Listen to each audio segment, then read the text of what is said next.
दूसरे खुश नसीब काश्तकार का नाम है दरख्वास्त नंबर 63, नाम ख्वाजा मोहम्मद तारक वल ख्वाजा हसन दी। ख्वाजा मोहम्मद तारिक और ख्वाजा मोहम्मद हसन दी साहब।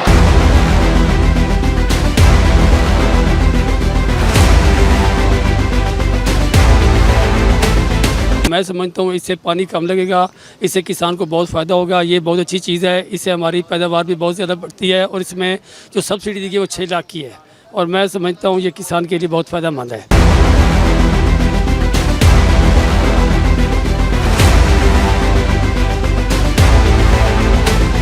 लेज़र लैंड लेवलर जो है ना, ये किसानों की पानी की बचत की स्कीम के लिए वज़ीर आला पंजाब मरियम नवाज शरीफ साहब ने एक प्रोग्राम निकाला है, जिसमें पूरे थ्रोट पंजाब में 1000 लेज़र लैंड लेवलर दिए जाएंगे और फी लेज़र यूनिट इसमें 6 लाख रुपये सब्सिडी है और हर ये पानी की बचत के लिए।